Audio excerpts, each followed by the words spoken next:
Lagi-lagi Mr. Beast terjun ke dalam sebuah drama yang dia tidak inginkan. Dan kali ini tuduhannya tidak main-main. Mr. Beast dituduh curang, tidak adil, dan merekayasa video-videonya. Kok bisa begitu?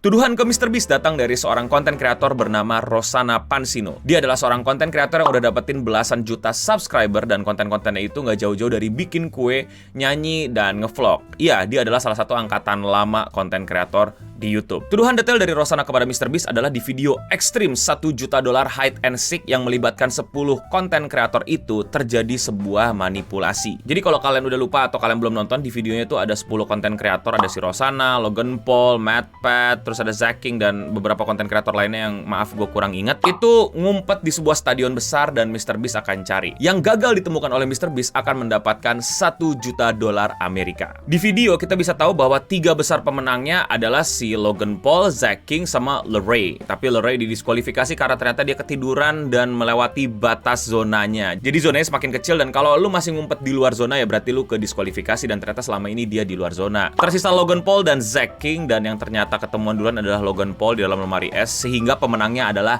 Zacking. Itu versi yang kita lihat dan kita tonton dari videonya Mr. Beast. Namun ternyata Rosanna punya versinya dia sendiri yang menurut dia lebih tepat dan tidak dimanipulasi oleh Mr. Beast. Versi dari Rosanna adalah satu, dia nggak ditemuin awal-awal. Rosanna itu bahkan masuk ke 3 besar. Jadi 3 besarnya bukan Logan Paul, Leray, sama Zacking, melainkan Zacking, Quackity, sama Rosanna. Tapi katanya diedit sedemikian rupa sama timnya Mr. Beast sehingga terlihat Rosanna sama Quackity kalah, tapi Logan Paul sama Leray itu ada di posisi 3 besar. Oke, menurut gue ini tuduhan sangat-sangat keras dan sangat-sangat bisa berbahaya buat Mr. Beast kalau memang beneran. Karena kenapa? Karena Mr. Beast punya branding yang dimana dia itu pengen nunjukin authenticity-nya. Pengen bikin ya udah apa adanya. Bukan dengan gimmick setting-settingan atau ada semacam manipulasi sehingga show-nya terkesan lebih wah padahal tidak sewah itu. Oke, biar maksudnya lebih jelas begini. Kalau kalian belum tahu aja nih ya. Banyak show di luar sana, nggak hanya di Indonesia, tapi di berbagai macam belahan dunia, terutama show-show di TV. Ini gue nggak bilang semua, tapi banyak ya.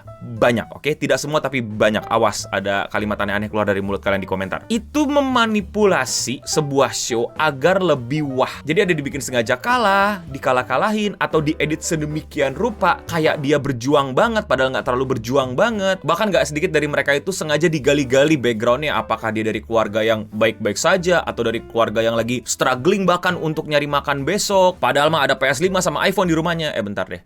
Semenjak ada pinjol ilegal tuh kayak gini-gini wajar gak sih? Tapi kalian dapetin lah poin gue. Bahkan gak sedikit yang dimana tuh kayak game show yang sepertinya otentik dan kita tidak tahu pemenangnya siapa. Di belakang itu udah dibikin skripnya. Jadi tuh pemain sebenarnya tidak bermain sejago-jagonya dia, melainkan mengikuti skrip yang udah diarahin sama tim syutingnya, produsernya, sutradaranya, dan lain-lainnya. Jadi tidak real game show. Tidak bener-bener ngeliatin bagaimana individu A, B, C, D, E itu mengeluarkan kemampuannya atau berinteraksi atau menunjukkan segala yang dia punya untuk mendapatkan hadiah. Melainkan sebuah fiksi yang terlihat seperti dokumenter atau kenyataan, tapi sebenarnya itu adalah entertainment dan banyak fiksi, banyak manipulasi, banyak olahan di dalamnya. Iya, seriusan, kontes-kontes lomba-lombaan gitu juga juaranya tuh kita udah tahu dari siapa, pemenangnya udah tahu dari siapa gitu loh. Tapi bisa berubah tengah jalan karena penonton lebih suka yang ini atau lebih ceria kalau ini yang menang. Itu bener-bener bisa diganti sesuka hati di belakang layar. Sekali lagi gue nggak bilang semua acara, dan gue nggak bilang di Indonesia aja, tapi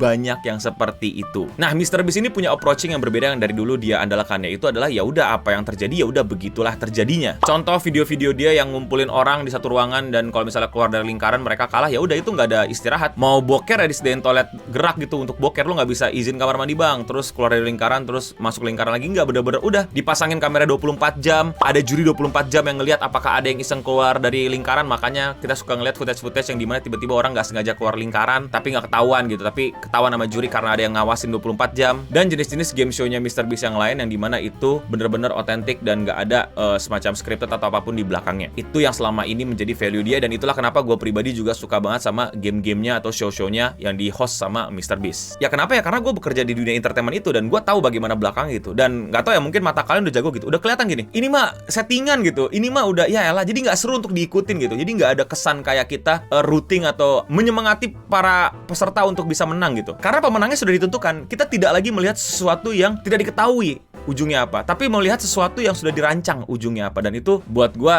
boring, membosankan. Jadi gue lebih suka ngeliat yang MrBeast yang kayak nggak ketebak gitu, kayak buset begini gitu. Nah berarti tuduhan Rosanna yang tadi itu sangat-sangat bisa berbahaya buat MrBeast, yang dimana MrBeast akan kehilangan value terbesar yang gue suka. Nggak tahu ya, mungkin kalian suka yang sama dari MrBeast, tapi gue jujur duitannya itu udah nggak kebaca sama gue. Tapi the game, the authenticity terhadap gamenya, gimana dia ngedesain, ngeset semuanya, buang-buang duit, terus dibikin hal-hal silly goofy untuk memenangkannya. Dan itu adalah para pemain, para pesertanya itu ya juga gimana ini cara menangin game yang MrBeast yang goofy gitu. Itu buat gue sangat-sangat menarik. Dan kalau misalnya ini terbukti benar, ini buat gue bahaya banget buat MrBeast, terutama buat gue sebagai yang ngefans sama dia. Tapi biar gue kasih tahu beberapa hal lagi, yang dimana kadang ya, ketika lu udah punya suatu standar, kalau lu bekerja sama banyak pihak, lu nggak bisa melakukan semuanya dengan cara yang sama. Seperti yang kalian lihat di video kali ini, MrBeast itu bukan hanya bekerja seorang diri, tapi dia juga bekerja sama dengan berbagai macam konten kreator lainnya. Gue nggak nuduh konten kreatornya berbuat curang atau ada deal-dealan di balik layar sama MrBeast, enggak. Tapi lebih kepada orang-orang di belakang konten kreator tersebut. Dan lebih tepatnya brand atau siapapun yang ngurus acara tersebut. Karena acara tersebut terlihat itu buat YouTube Red, yang dimana kalau kalian tahu YouTube Red tuh kayak apa ya? Kayak pay to watch-nya YouTube. Jadi kalian kan sama ini nonton YouTube gratis tuh. Nah ini salah satu episode yang gratis ya. Kalian tuh sebenarnya bisa nonton episode yang nggak gratisnya itu dengan jadi YouTube Premium. Yang dimana berarti ada banyak pihak, bukan hanya MrBeast, yang terlibat dalam acara kali ini. Dan ini kecurigaan gue, dan semoga kecurigaan gue salah. Ya mungkin ada semacam directing atau ketetapan atau standar prosedur yang somehow harus dilakukan sama MrBeast untuk menyenangi atau membahagiakan pihak-pihak yang cukup besar andil juga di project kali ini. Jadi bisa jadi MrBeast melakukan sedikit manipulasi demi hal tersebut, demi mungkin kalau nama yang ini masuk final lebih rame gitu, karena nama-nama yang ini kurang rame kalau misalnya masuk final karena mereka nobody watch him gitu, misalnya lebaynya begitu gitu. Jadi yang nama-nama ini aja gitu. Jangan Quokity yang bikin Discord Got Talent atau si Rosanna yang bikin kue gitu. Logan Paul aja gitu kan, karena lagi rame. Itu kecurigaan jahat gue, yang gue berharap salah dan keliru. Adalah hal yang ngebuat MrBeast tiba-tiba jadi mengubah videonya seperti tuduhan Rosanna. Tapi ntar dulu, tuduhan Rosanna ini juga bisa salah. Bukan berarti Rosanna ngomong kayak gini, bukan berarti dia benar. Serius, bisa jadi dia hanya baper, hanya merasa kalah dengan tidak terhormat, atau mungkin karena dia merasa ya apapun lah gitu yang terjadi. Ini bisa jadi kemungkinan ini, dan bisa jadi gue juga salah gitu. Tapi ini bisa terjadi juga ketika dia merasa tidak menang dan mungkin mulai mencari-cari cara untuk membenarkan ketidakpuasannya bahwa gamenya rig, gamenya dicurangi sehingga dia tidak menang. Jadi dia menuduh MrBeast mendesain gamenya, memanipulasi gamenya. Bisa jadi loh, bisa jadi kan. Kalau kalian nanya kenapa sih kok game itu udah setahun umurnya baru orang itu speak up. Nah biasanya kalau kayak gini-ginian itu ada perjanjiannya gitu, yang kalian tuh ya nggak boleh ngomongin yang jelek-jelek tentang sebuah hal sampai pada waktu tertentu. Itu ada, seriusan itu ada. Dan itu hal yang sudah biasa. Apakah legal untuk melakukan itu? Nggak tahu, tanya ahli hukum. Dan apalagi ini di Amerika, jadi mungkin berbeda, tapi itu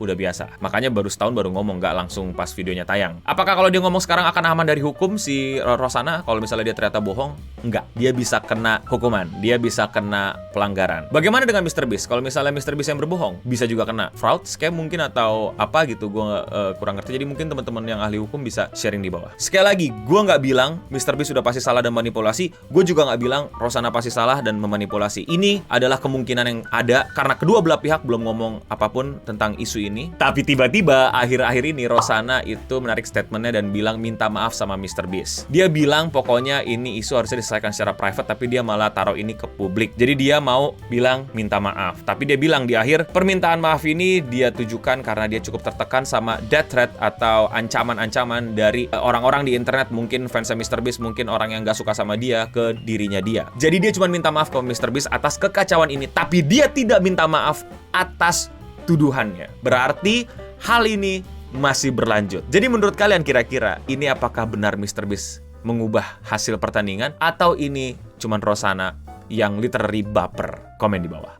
Semoga yang terbaik untuk mereka berdua. Dan ya, kalau kalian suka sama konten kayak gini, jangan lupa kalian bisa support gue dengan sesimpel klik tombol subscribe. Dan kalau misalnya kalian mau dukung gue lebih dari sekedar subscribe, kalian bisa klik tombol join atau gabung di bawah, sehingga kalian menjadi member dari channel ini dan kalian bisa mendapatkan banyak keistimewaan daripada user-user biasa lainnya, yaitu salah satunya bisa dapat emblem, bisa dapat warna username yang berbeda, dan juga bisa masuk Discord private gue untuk ngobrol-ngobrol tentang berbagai macam hal, mungkin tentang update drama MrBeast versus Rosanna ini. Demikian seputar internet untuk episode kali kali ini gue Eno Bening pamit undur diri dan ya, kalian kalau ngelihat ada acara di TV, bahkan gue nggak bilang berarti yang di internet nggak scripted dong, nggak fake dong, no.